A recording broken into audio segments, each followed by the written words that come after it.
Each and every Monday is $9 Monday at WagerTalk.com. All daily picks packages are priced at only $9, including $40 5% best bets. As an added bonus, all new users will receive $25 in wager bucks credited to their accounts, available for immediate use after their initial $9 Monday purchase. So make sure to take advantage of $9 Mondays at WagerTalk.com.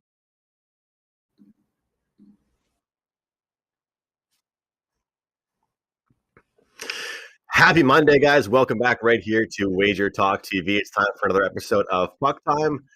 Let's jump into things here, Carm. The games we were discussing today, of course, all the playoff games, the Islanders, Penguins, Oilers, Jets. We have the Habs and the Leafs. The Knights do battle once again, and the Lightning and Panthers will be added. And I can't forget to mention, that Wild team, they're not going to give up. So I feel like that's going to be a great series, a great ending to that series. But they're in some deep trouble here. And so is another team, Carm, the Edmonton Oilers, after a really, really big collapse yesterday.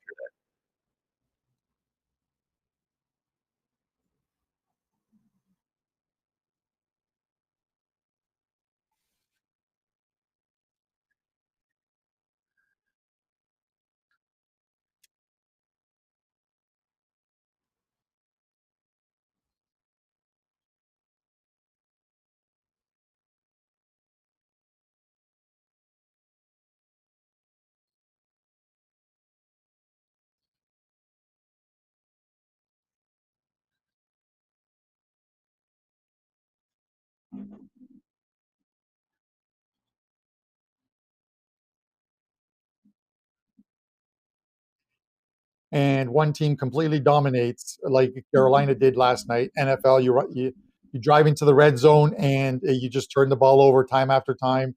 Baseball, you leave 12 guys on base and then you lose by a run. Carolina, same thing yesterday. They completely dominated that game against Nashville in OT, and it goes the other way. These things are going to happen in sport. You're on the right side with the wrong result, unfortunately. But Andrew, we got like 5 great games tonight, and I'm looking forward to it. Yeah, I should have mentioned a few more things, Carm, but I was dealing with the same thing that you're dealing with, so it was kind of hard to think. It's very hard to think when you hear an echo in the back of your head, but I had the Carolina Hurricanes as a 5% play yesterday, and like Carmine said, sometimes there's nothing you can do. You have to come on here and be transparent and look forward to the next day, but as someone that bet the game and was really strong in the game, Carm, I can't really be too upset with the way they played. Maybe hit the net a few more times. Don't try and hit that perfect top corner spot every time. But other than that, great weekend of hockey, like you said, seeing lots of overtime again. And a few series remain very, very close. Of course, we have 2 series that finished up yesterday, and both Carmine and myself cashed tickets on the Boston Bruins to win their series. So we're off to a good start as far as those serious bets go. But without further ado, let's forget about the weekend, forget about the past, and get into the future here with our marquee matchup, the Islanders and the Penguins. I got to get your thoughts on this game. I'll go to you first. The Islanders currently plus 120 dogs, Penguins minus 140. And look, I've living here in Nova Scotia, Carm. I have a lot of close buddies and people around me that are Pittsburgh Penguins fans. They've been kind of infuriated with the lack of production from guys like Gensel and even Rust on a consistent basis. I mean, those guys, I gave out stats on this show prior to the season, the connection they had with Sidney Crosby to start out the year and to continue throughout the year, and the chemistry they had. But it's been very in and out for this team. And I always preach how important depth is. But if your top guys aren't rolling, it's really hard on your team. Yeah, Andrew, this series is, it's one that we knew was going to be a close series. We expected it to, and after 4 games, we're here. We are. We're tied at 2. I'm going to get into like a series price in a little bit, but I've been on, as I took the series price on the Islanders for my clients, getting plus money on that because I thought the playoff Islanders with Barry Trotz are a completely different team, and they're playing well. You look at these games.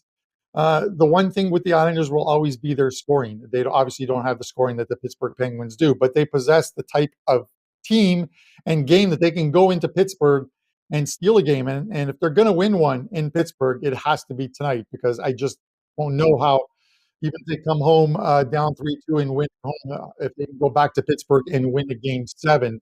And in saying that, it's the same thing for Pittsburgh. They know they can't afford to lose this game, because the series could end in game 6 if that happens. I'm actually looking at a different thing with this.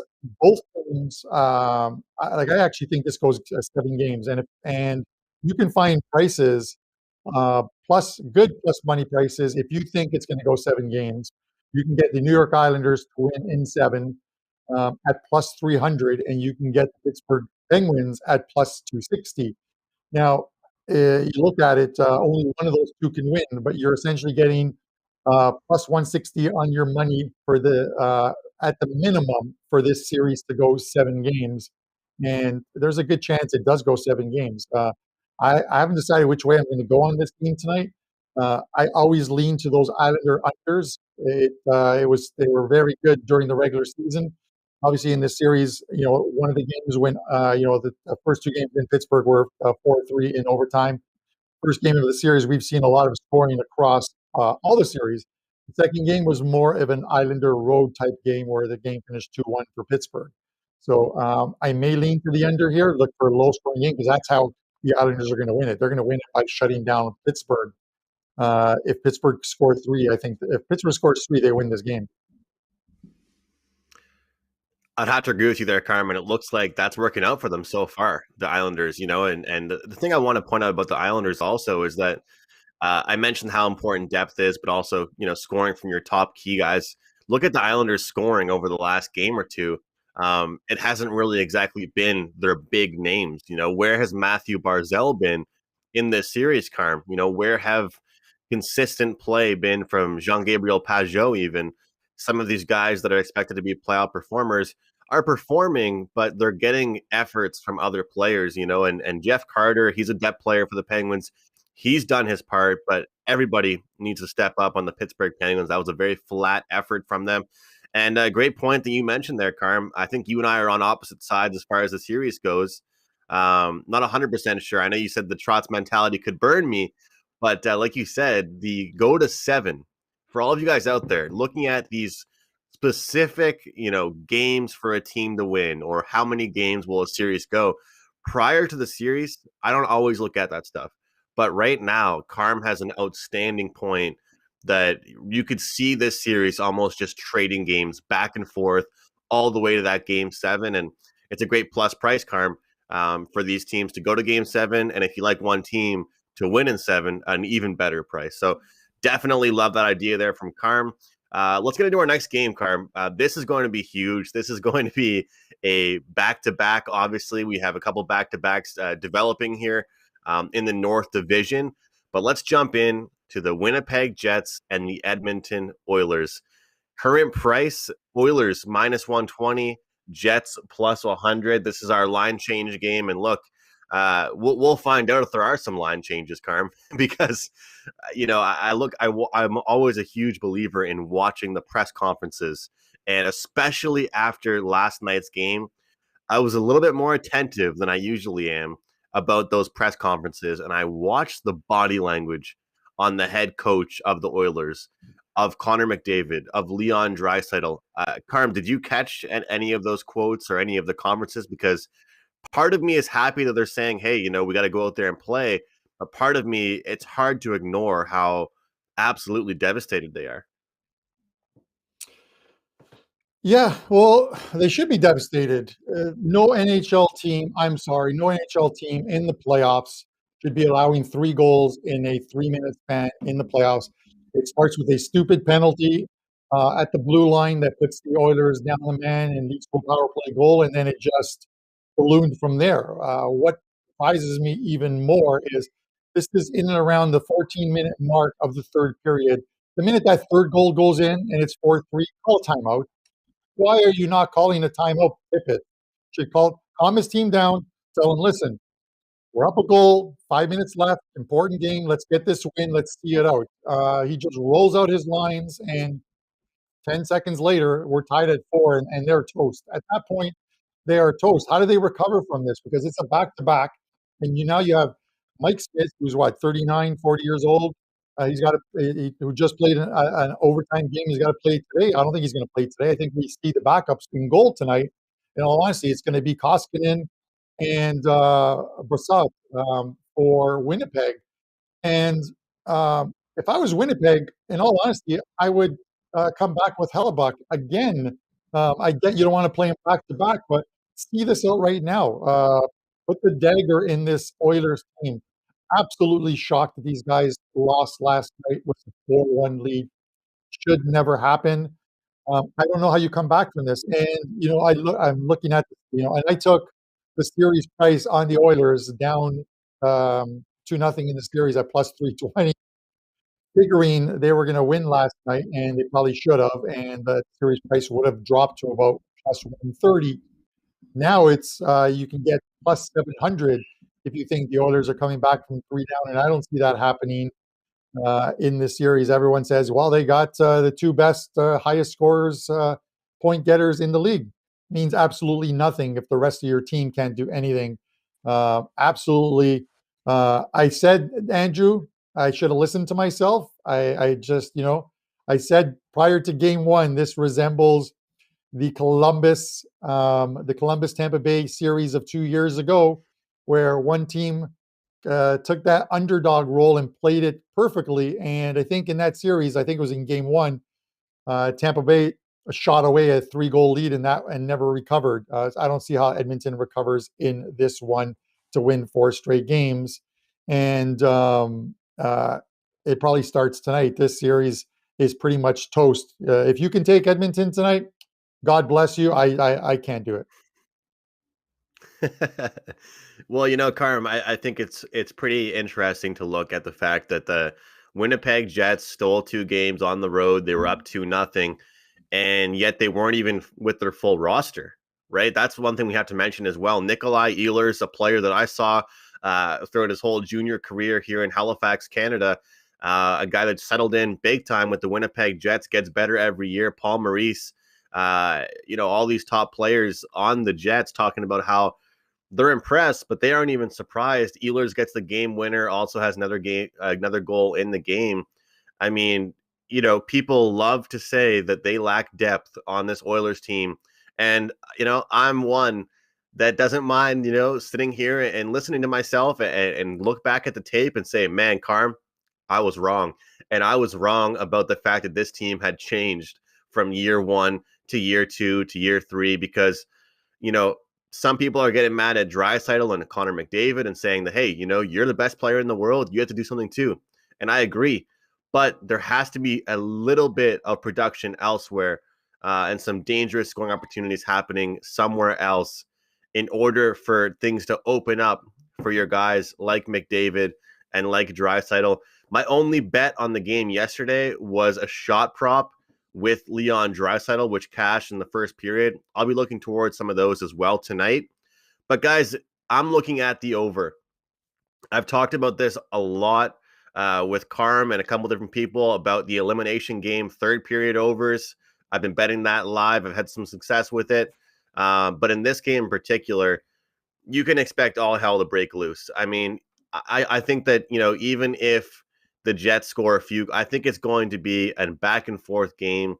I just have that gut feeling that something about this game isn't going to just be settled with a goaltending battle, 2-1. Everything is going to be left out on the ice. I'll be picking some goal scorers for this game as well. Total sits at 5.5.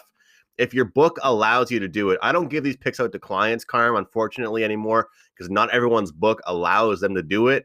So I will give out picks during the games at the intermission, which you and I have started to do. But if your book allows you to bet the over 1.5 in the 3rd period, I recommend locking that one in. But I'm going to go with the over 5.5. I know Hellebuck's been great. I know that the Jets can get leads and lock it down, but I just feel like if it's going to be a game where there's an offensive explosion, it will be this game on a back-to-back on the brink of elimination. A lot of frustration in the air, Carm. Any thoughts there on the total? I don't know, Andrew. It's tough with these 2 goalies tonight. You look at it and you would think we're going to see some goals. I just don't know.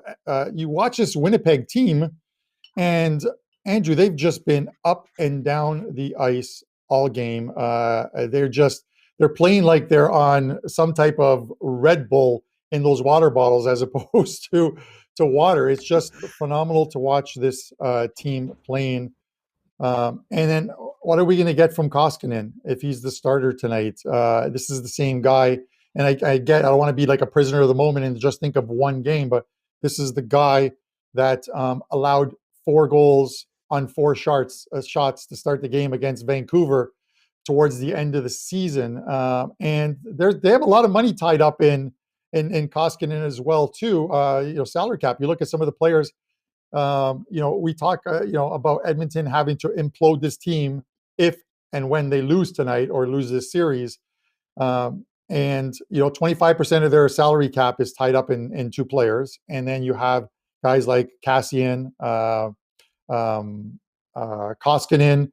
There's like $14 or $15 million tied up in like 2 or 3 players on this team. I don't know what they're going to do as far as cap friendly moving forward, and maybe that's a discussion for another day. But as far as goals go tonight, the Oilers are going to have to score. So probably lean to the over here, but I wouldn't give it out as a play. But I'd rather wait the first 2-3 minutes of the game, see what pace we have, see what starting goalies we have, and watch the number drop. If we don't get a goal in the first 5 minutes or so, that number comes down, and then it becomes a bettable thing. This is the great thing about in-game betting, guys.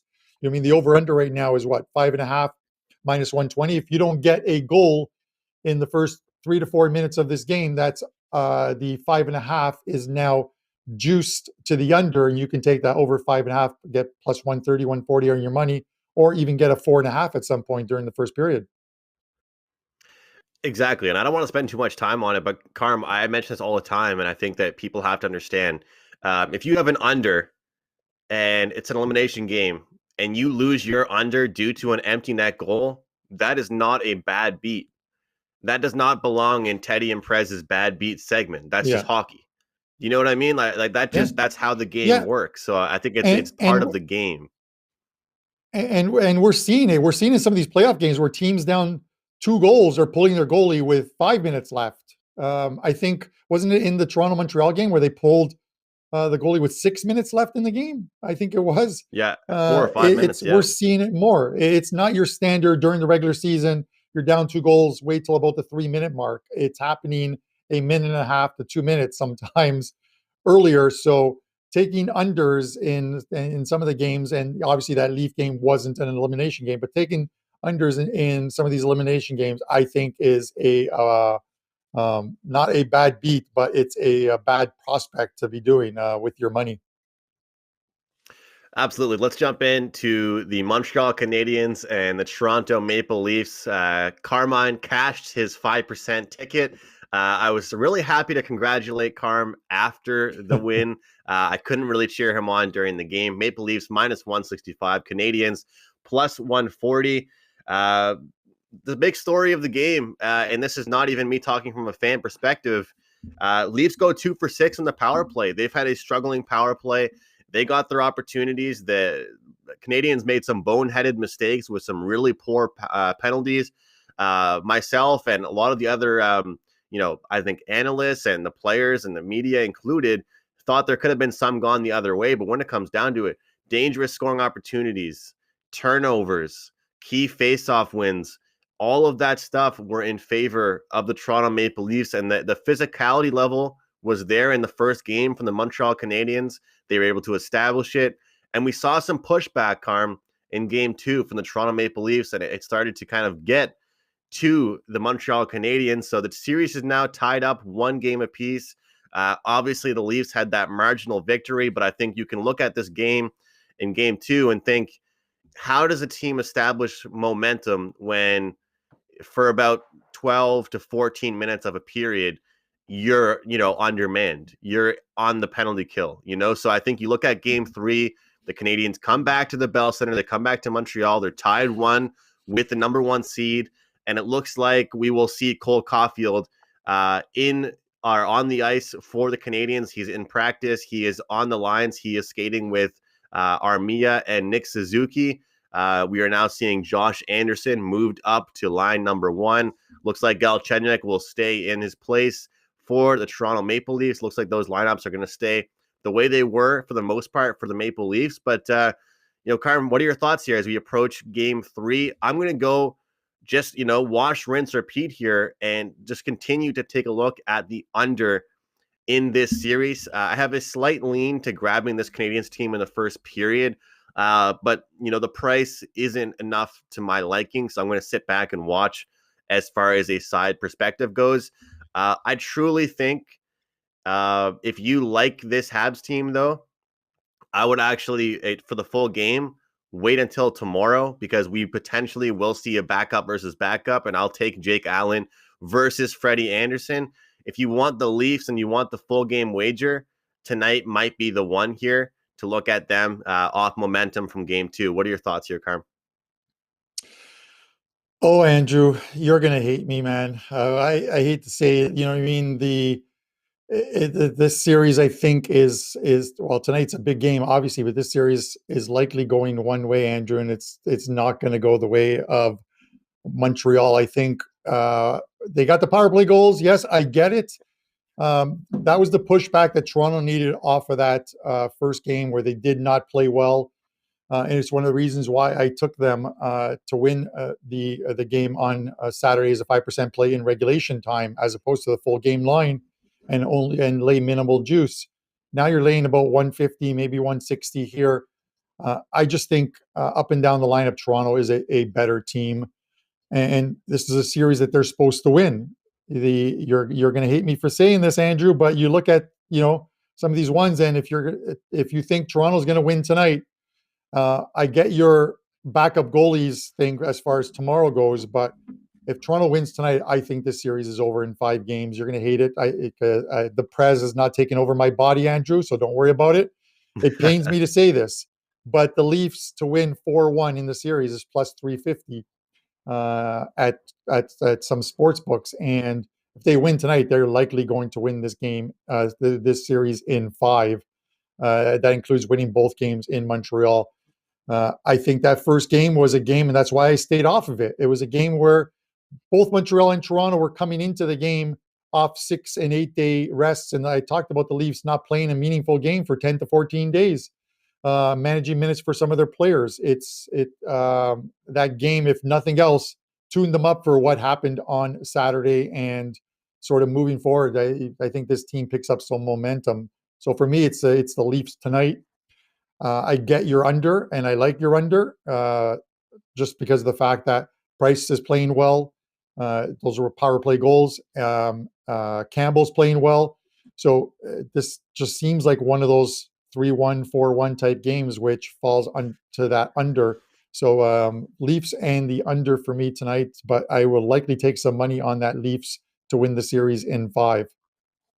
Carm, I know you won your big 5% pick, but what about game 2 makes you forget so much about game 1? I mean, it's a turnover in the puck that goes off the referee's skate. No. Then it gets out in the middle. Then Spencer Andrew, scores.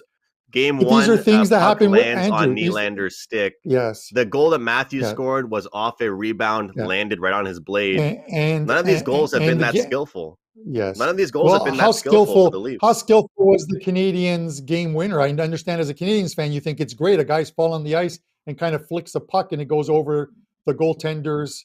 That's called getting outworked. He outworked him. When he's 2 feet away, Andrew, outworked. Come on. In all honesty, the Leafs were not sharp in game 1.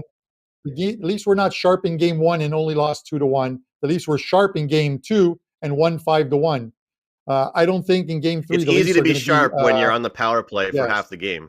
It's easy to be sharp. It's part of the game. Penalties are part of the game, Andrew. It's part of the game. So who's undisciplined? Don't take the penalties. Can the Canadiens do that tonight? Stay out of the box? I'm not mad, Carm, at any of the penalties the Canadiens took there. I know they took them. I'm mad at the lack of calls the other way, but that's further the point. I'm going to roll with the under again. Carmine thinks the Habs are going to be, dominated the rest of the series. It's okay, Carm. I'll enjoy the rest of the week with you on the show. I'll be Absolutely. on edge. It'll make for fun chatter. I'll be on edge watching the game even more now because of this, like I am for every game. But looking forward to it. And again, to reiterate, these bets that Carm's giving out right now, they are presenting great value for you guys. We know the books love giving these prices on the beloved Maple Leafs, so you can find a plus price like Carmine is doing. As a professional, I can't hate on it. It's a great price. And if you think that they will get the job done, and especially if they win game tonight, it'll be hard for the Canadiens to gather momentum. I can't argue with that price. What was that price, Carm, on Leafs in 5? Leafs in 5 plus 350. So plus 350. I calculated the Leafs in, I'd have to look that up, but Leafs to win 4-2. You'd be asking the Leafs then to win 3 games in Montreal. And I think the prospect of winning the next 2 in Montreal and then clinching on home ice is a better deal. This series, Andrew, in all honesty, and I know we got to move on, this series could fall in line with what we're seeing in some of the other series. You know what I mean? Minnesota, which we're going to talk about shortly, wins game 1, and Vegas has dominated every single game since. Whether the score line shows it or not, they've been the better team, and we'll talk about that. So this could be a similar type thing here. Lose game 1, win the next 4. We saw it in the Boston series as well. Let's jump into the Florida Panthers, the Sunshine State battle here with the Tampa Bay Lightning. Total sits at 6 for our barn burner segment. It's interesting though, Carm. I'm going to pull the same thing I pulled the last 2 games. I'm 1-1 with the strategy. I'm going to go right back to it for game number 3. The total is 6, but at most shops, Carm, I was able to get the team total over 2.5 for the Florida Panthers at -125, -130. And I have never really wanted to come on here. As you know, I'm not as much of an analytical guy, more of a situational, watch and learn type of guy. But if you look at some of these stats, I'd love to have Brian Leonard on today because he would have a lot of great stats for us. If you look at last game between these two teams and they simulated all those chances and played 100 games, you would think that it was like a 6-2 victory for the Florida Panthers.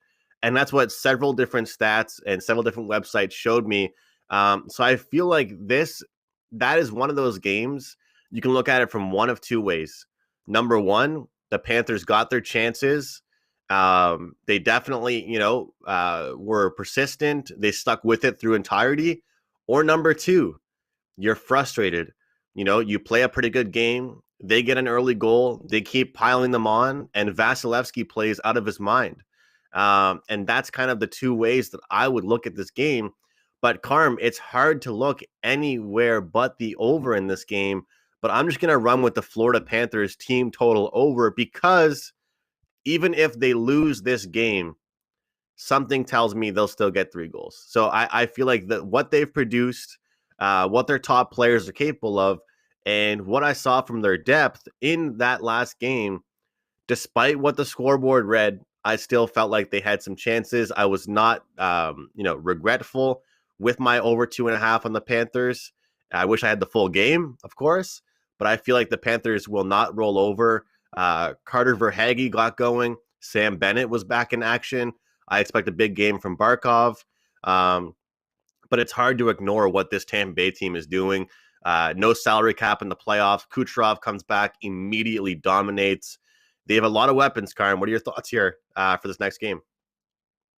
Yeah, listen, I talked about it at the beginning of the series. I just thought it was that winning culture, and this is nothing bad against the Florida Panthers, but they're still a year away from being that team that competes, and maybe next year when this league realigns again, which I think they're going to, they face someone other than a Tampa Bay, which is a tough team to face in the first round, especially with Stamkos and Kucherov coming back. But you look at it's the goaltending that's let them down. Whether it's Dreider or whether it's Bobrovsky, the Tampa Bay has 126 shots on goal through 4 games, and they've scored 21 goals. Florida's allowed in 3 games that they've lost. They've allowed 14 goals. And even in the game they won, it was a 6-5 game. They allowed 5 goals in that game. They're just not doing it.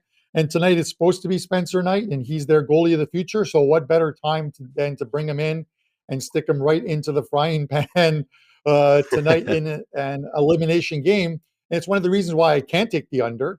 As much as I like the goalie, I can't take the under in it because we talked about it's an elimination game.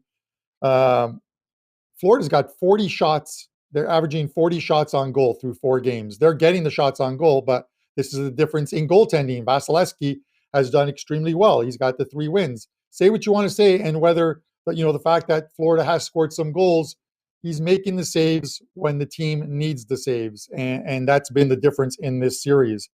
As far as I think it likely will end tonight, I'm leaning towards Tampa Bay, and if I'm going to go anything, I'm going to go the over. I've been giving away or giving show best bets on that first period over. This is actually one where I'm not exactly sure. I want to take the first period over because I want to see what the game flow is, and I'm going to bet this total in game. I'm not going to bet it pregame.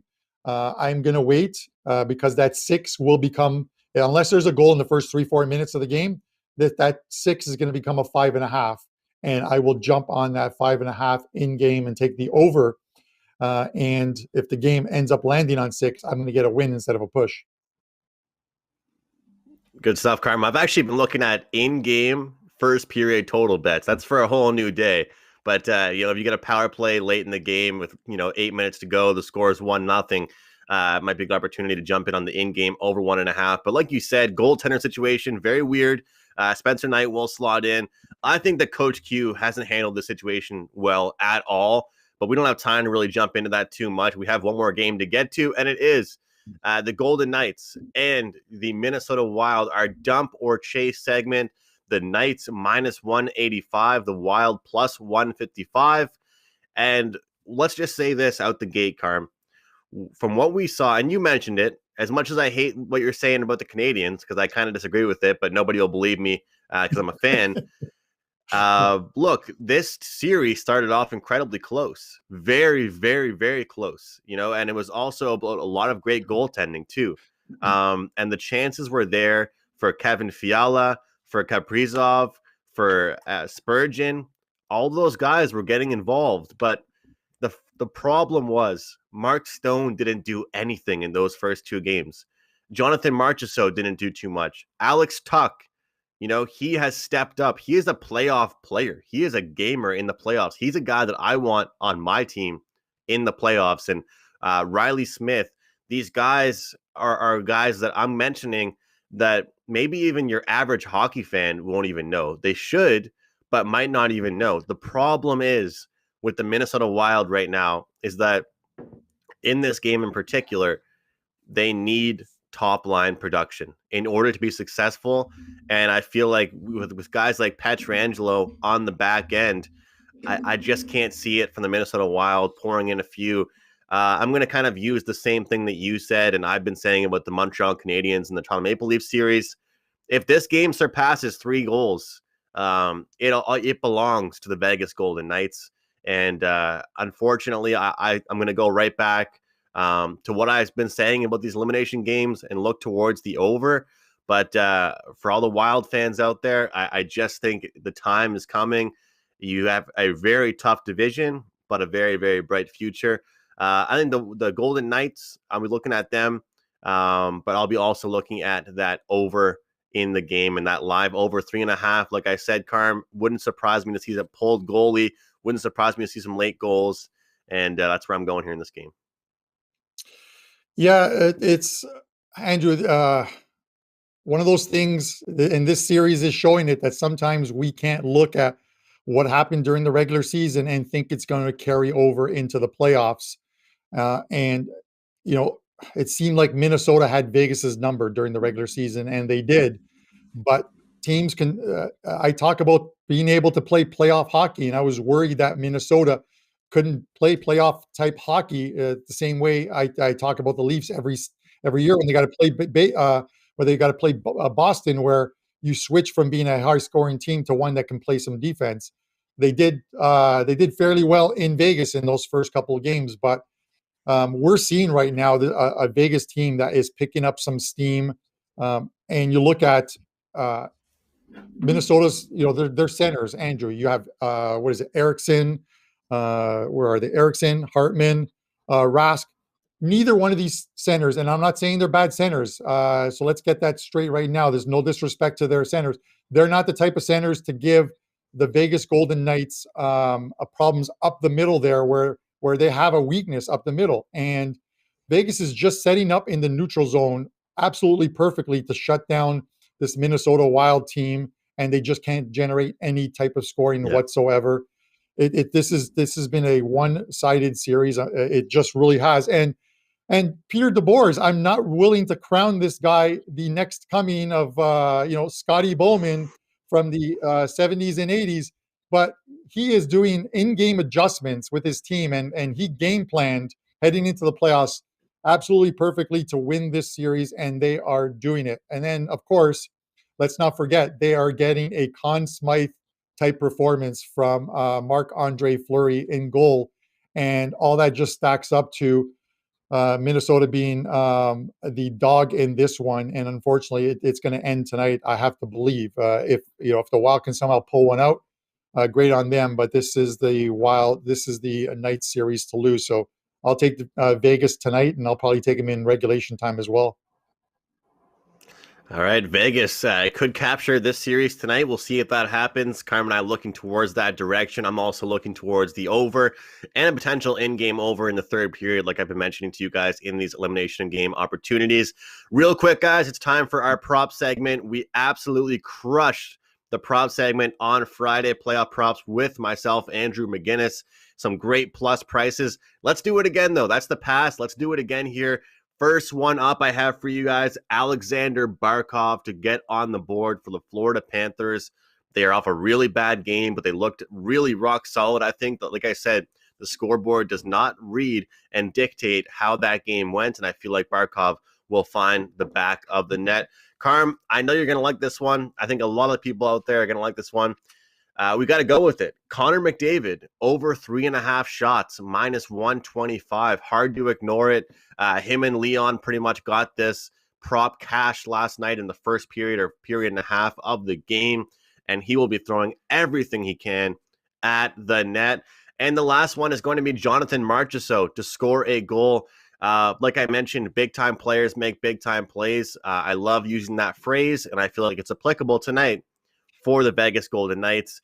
He scores, cash that ticket at plus 190. A little quick recap: Barkov to score plus 175, McDavid over 3.5 shots, and Marchessault to score a goal plus 190. Those are the three props for tonight. And Carm, I'll throw it over to you for what you have up for grabs tonight on $9 Monday, and what your best bet is, man. Guys, play those props. I love this segment. Andrew's been money on these things, and whether he hits 1 out of 3 or 2 out of 3 or all 3, there's a lot of plus money ones that are going to make you money at the end. So follow along on these ones. If your book has them, you got to play them. My 2 games up tonight in NHL will look to continue what's been a pretty good playoffs thus far. I have a 5% play up for tomorrow, and it's up today on $9 Mondays. It'll go back to the original package price at midnight tonight. So pick that up for only $9. We'll see if we can go 3-0 with the 5% play so far in the NHL playoffs. My show best bet is going to be a parlay. The aforementioned Toronto Maple Leafs and the Vegas Golden Knights. Grab them, put them in a parlay, and you're going to get plus 147-ish on your money. So you might get a little bit more, but you're going to get basically 3-2 on your money. I expect both teams to win tonight. Sorry, Andrew. Sorry, Terry. But pick that up, and hopefully tomorrow we're talking about how we cashed the parlay last night. All right, Carm. I'm going to add my 2 cents. They'll win by margin. So if you like the Leafs tonight, this comes from a Habs fan. Take the puck line. That's my look here in this game. If they win, they'll win by margin again. My best bet, the Panthers team total over 2.5, going right back to it. Like I said, the scoreboard does not dictate the way that game went on the weekend. And I feel like we'll see sparks flying once again in the Battle of the Sunshine State. Give me the over 2.5 minus 130 with the Panthers. And we're talking a lot of hockey here, Carm. My baseball has been red hot. Looking to cash some more tickets tonight, and it starts with a 4% best bet in the MLB. That's up at WagerTalk.com for just $9. Best of luck tonight, guys. Happy Monday. We are back here on WagerTalk TV. We don't do weekend shows. We're back here on Monday for another week of playoff prediction shows. So thanks a lot for watching. On behalf of Carm, on behalf of Dan, our producer, I'm Andrew. We'll see you guys tomorrow.